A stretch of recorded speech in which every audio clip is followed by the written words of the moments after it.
देखिए, पत्थर दिल मोदी सरकार है जिसके कान पे जूं तक नहीं रेंग रही है। आप सोचिए, इतना बुजुर्ग, इतना 59 साल का आदमी जो इतना महान वैज्ञानिक है, इतना महान पर्यावरणविद है, आज छात्रों को इंसाफ दिलाने के लिए, धर्मेंद्र प्रधान के इस्तीफे के लिए वो व्यक्ति भूख हड़ताल पे बैठा है। लेकिन ये बेशरम सरकार, इनका एक जनप्रतिनिधि, इनके प्रतिनिधि मंडल से एक व्यक्ति इनसे पूछने तक नहीं आया। अब सोचिए, इनसे अच्छी तो अंग्रेज की सरकार थी।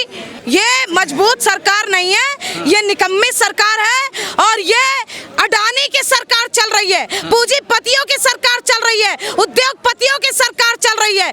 ये गरीब आदमी, छात्रों, युवाओं, किसानों, महिलाओं, किसी की सरकार नहीं चल रही है।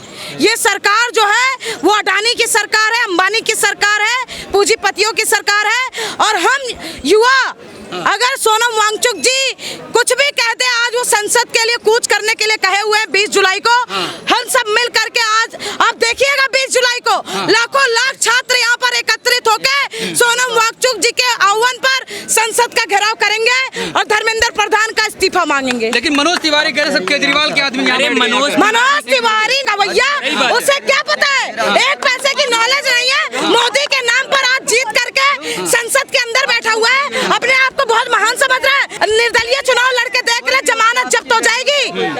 ये पेपर लीक की सरकार चल रही है, चंदा चोरों की सरकार चल रही है। ये वो सरकार है जो श्री राम की नहीं हुई तो ये और किसी की क्या होगी? देश हित में है, सब देशभक्ति के लिए। कुछ कौन सी देशभक्ति चल रही है?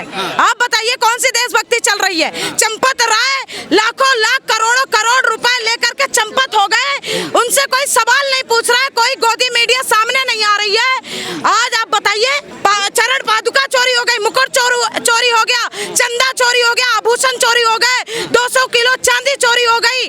रातों रात ये चोरी, चंदा चोरी चल रही है देश के अंदर। अकेला शेर खड़ा है, इतने लोग उसको गिराने के लिए आ रहे हैं। ऐसा शेर हमें नहीं चाहिए, हमें पढ़ा लिखा प्रधानमंत्री संसद के अंदर चाहिए, जो देश को पढ़े लिखे के तरीके से चलाए, जो बच्चों को आगे बढ़ाने के लिए सोचे। ये ना सोचे कि देश अनपढ़ हो जाए। अनपढ़ रहेगा इंडिया तभी तो अंधभक्त बनेगा इंडिया, ये वो बनाने की कोशिश कर रहे हैं। जिस श्रद्धा से दिया, देखिए, आज लाखों लाख लोग जाते हैं राम मंदिर में, मैं खुद गई हूँ।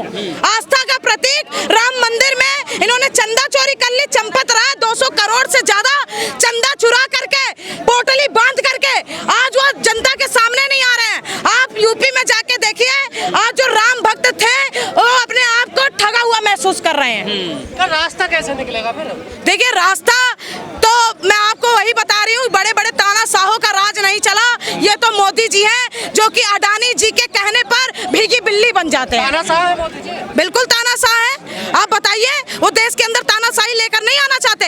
आज जहाँ पे भी इलेक्शन होते हैं, वोट चोरी करके तख्ता पलट कर देते हैं।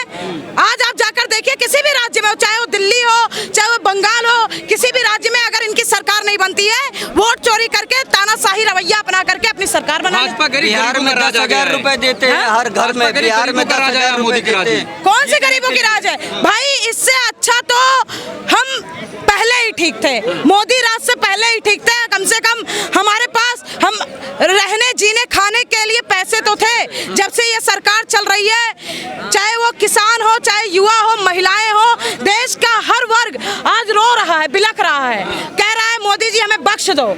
आज महंगाई अपने चरम सीमा पर पहुंच चुकी है। आज और वोट तो उन्हीं को दे रहा, सब देखिए, कोई वोट नहीं दे रहा है। आज आप बताइए, वोट चोरी करके, ईवीएम हैक करके ये वोट ले लेते हैं, वोट कटवाते हैं, कहते हैं ये खालिस्तानी है, पाकिस्तानी है, बांग्लादेशी है, कह करके और वोट कटवा देते हैं। तो पहले ईवीएम के खिलाफ करो ना आंदोलन। ईवीएम के खिलाफ तो बहुत आंदोलन हो चुके, लेकिन इन्हें पता है अगर ईवीएम हटा दिए तो इनकी कुर्सी क्या, इनके कुर्ते तक नहीं बचेंगे। किसके? मोदी जी के। 47 तक का टारगेट है उनका। 47 तक का क्या टारगेट है? 47 तक वो रहेंगे? 47 तक पहले मोदी जी बताए, क्या वो रहेंगे? कौन रहेगा? क्या दिक्कत आ रही है मोदी जी को? नॉन बायोलॉजिकल है वो तो देखो।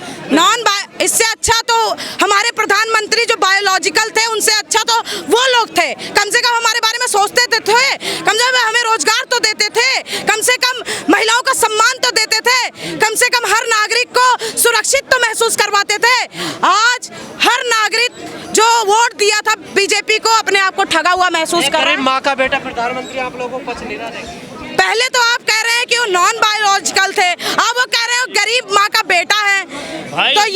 देखिए आदित्यनाथ के सरकार है उत्तर प्रदेश में, वहाँ तो जनता बड़ी सुरक्षित महसूस कर रही है। वहाँ पे तो रेप के हिसाब इनकाउंटर पे इनकाउंटर हो रहा है, वहाँ तो माफियागिरी खत्म हो गई है, वहाँ भी तो बीजेपी की सरकार है। कहाँ पे? योगी आदित्यनाथ की। आज सबसे lowest prime minister, chief minister बन चुके हैं वो इंडिया के।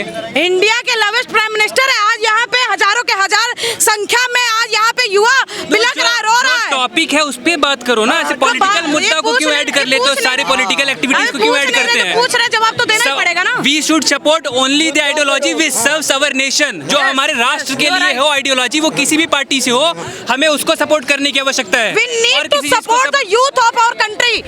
If youth will develop, if youth will get education, the country will develop. We want, पूछना पूछो। हम चाहते हैं कि